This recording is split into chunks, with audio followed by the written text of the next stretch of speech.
So your teenager just got their license and you want to know where they are at all times and how they're driving? Today I'm going to give you a couple of ways that you can actually do that.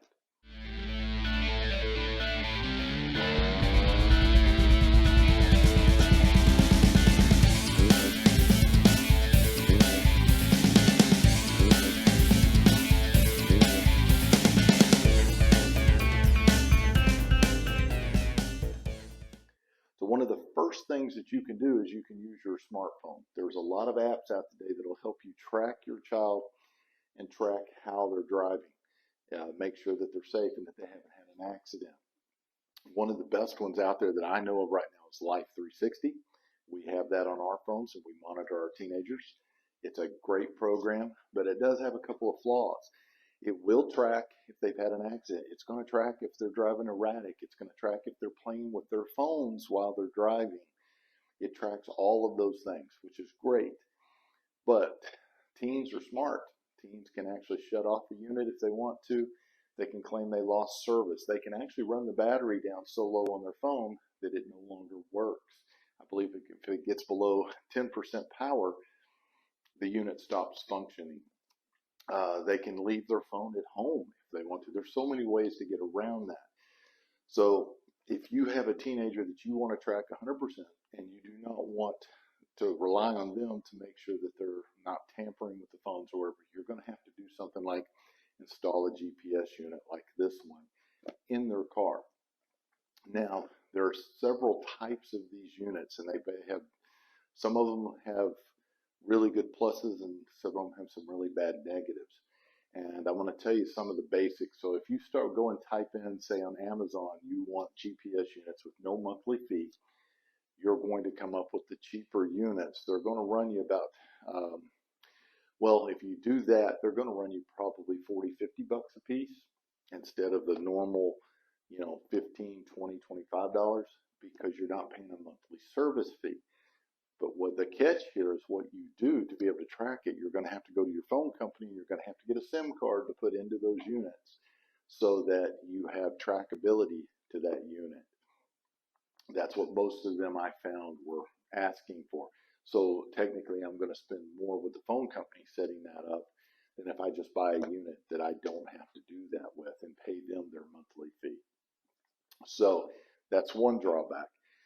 The other drawback, if you get a cheap little unit, and a lot of them will say magnetic and you can hide them and this and that, which is great, but if they're found, they can be simply pulled out and set in a bedroom and you have no idea where your kid is in this car or where that car is. Not only are you tracking your child, but the car can be stolen. You want to make sure that it's not tamper proof, that it's much more difficult to pull it out. So what I purchased and what I'm going to install today, and I'll take you along with me as we install it so you see how easy it is, but this is a hardwired unit. This one is an Optimus GPS GB 100 MG. Well, that's a tongue twister. But we're going to install this today, kind of go over it. And like I said, some of the things I like about this is the fact that it's hardwired. It's not easy for them to go ahead and just unwire it and pull it out. Plus, it's going to be bolted underneath the hood so that it's not easily removed. Now, if you're worried about somebody tampering with this and pulling it out, you can get tamper tape. They sell that also on Amazon, and you will take and put it over the unit. You can put it over the wires at the end. And what that'll do is if anybody tries to remove the unit, it's going to pull away and it'll leave a special print on there where you know that it's been messed with. So let's go ahead and open up the box, see what's inside of it, and then we'll go out and try to get it installed. So it comes pretty nicely sealed. It's shrink wrapped. I'll hold it up just so you can get a good look at it. And apparently the program that you use, you can actually get at the App Store or Google Apps. So it works on both types of phones. It's going to work on your Android or on your Apple device. Let's see, that comes off pretty easy. I try not to tear up my boxes so that if I don't like the unit for whatever reason, I can send it back. It tells you here also to activate it here. So at the optimustracker.com is where you'll activate the unit. So it just slides out. Simple.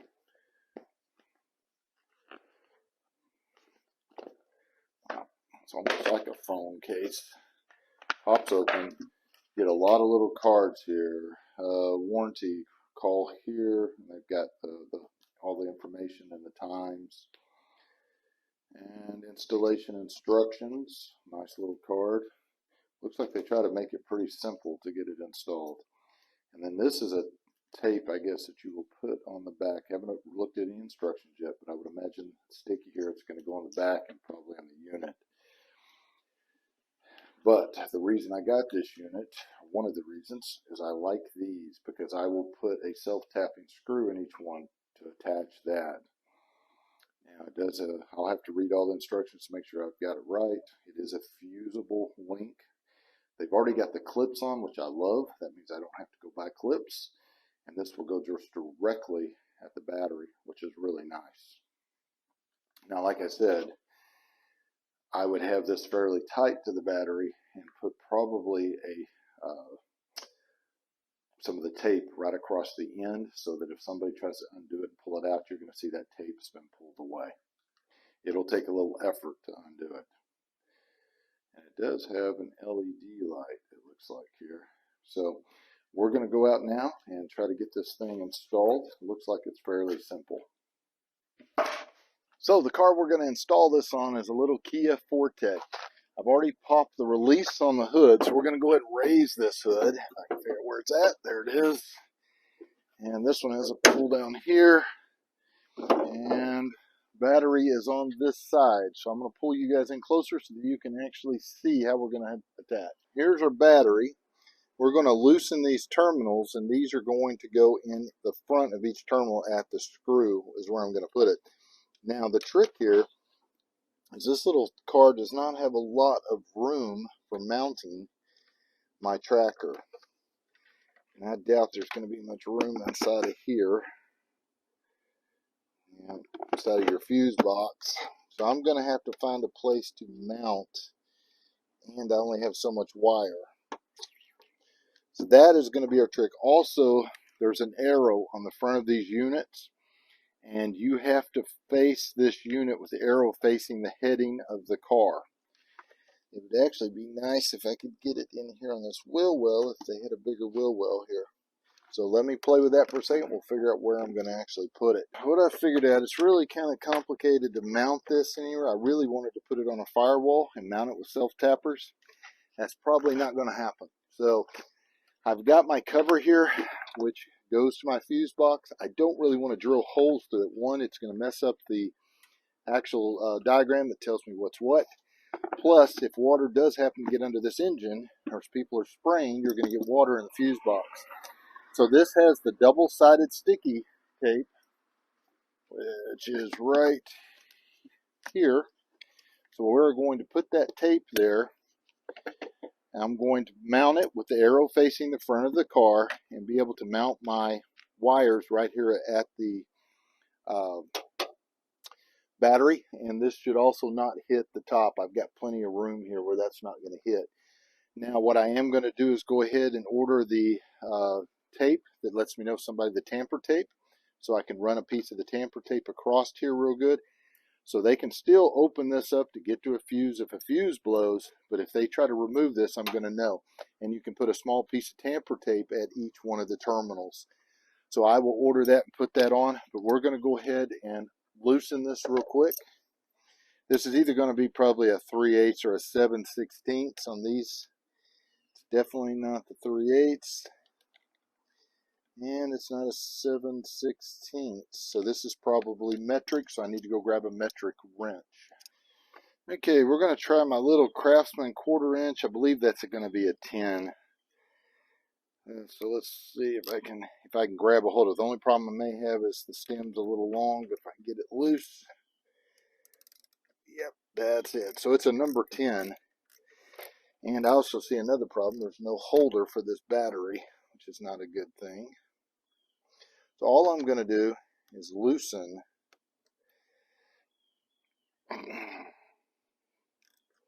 these up so that I can put these connections in between. So we go, just like that. Now what you want to do is positive and negative. Don't always go just by these colors that people put on there. Sometimes they'll get them wrong. They just put them on to protect their batteries. All that does is stop corrosion. Always look for your signs. The positive obviously is going to be positive, which is red, and the black is going to be a negative. So we are going to take the positive and positive. I usually do my negative first, so my unit is grounded. Just like that. And tighten back.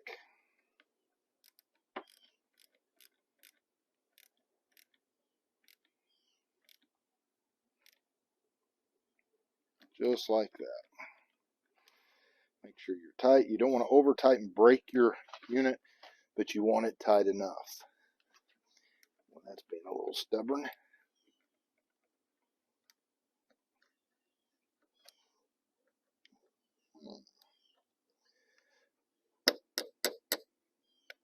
There we go.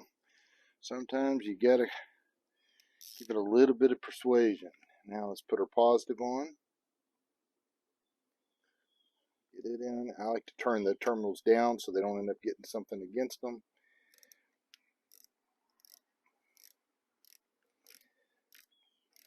Like I said, really snug where it isn't moving, but not overly tight, because you can literally break those.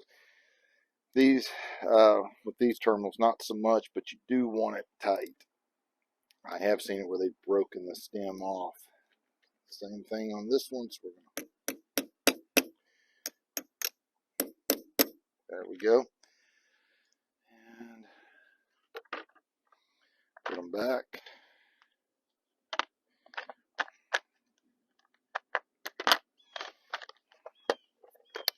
So I'm not using any chemical to clean this. I don't want anything residue left, so I'm just cleaning it off real good. See all the dirt? So that make sure that that sticks well. And get off the moisture. Just like that. It's pretty decent. Let's see if this will stick now.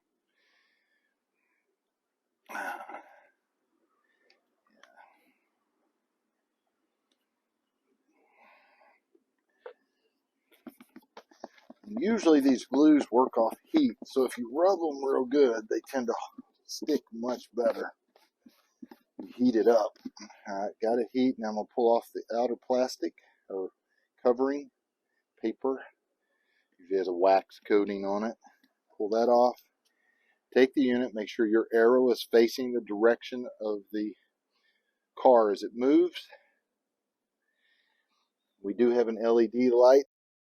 I don't know if you can see, lit up, which means the unit is now active, and it will be active even with the car off. Here's your fuse if you blow the fuse, and it has some stickies to be able to stick this fuse down. Let's see. What I'm going to do is just go ahead and put it to the battery for right now so it's not flying around until my tape gets here. We'll do it kind of like, actually I should have cleaned that. Just like so. Your unit is ready. So what I'm going to do as soon as the tape gets here is put a little piece of tape across here and here so that I know that it has, I can tell if they try to tamper with it. I may even just put the tape across the terminal, and definitely put one here. So now the unit is up and running. Now we're going to use the instructions that they give you to activate the unit. Okay, so there you go. It was pretty simple to install.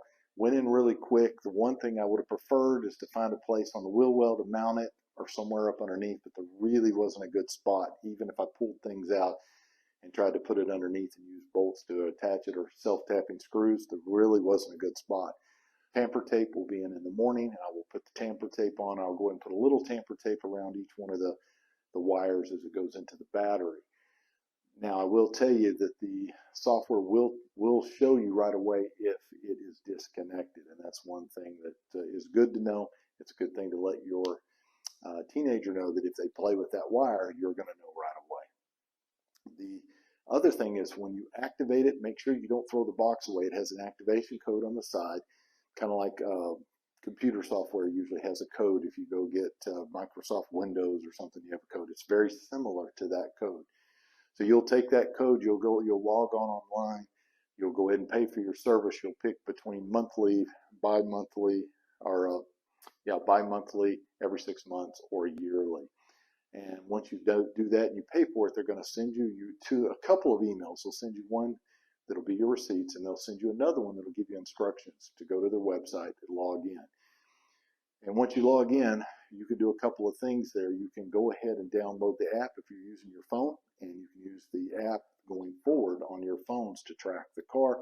Or I did both. I did the phone, and I also downloaded it onto my computer, so now I can see from both ways where the car is at all times and make sure that everything's going really well. And there's a lot of reports you're going to want to look at in there. Erratic driving, how long it's been setting, speeds. I mean, there's all kinds of really cool reports. I haven't had a chance to play with all of them yet, but I did kind of scan through them a little. So hopefully you got something out of this, and we'll see you guys on the next one. Thanks for watching.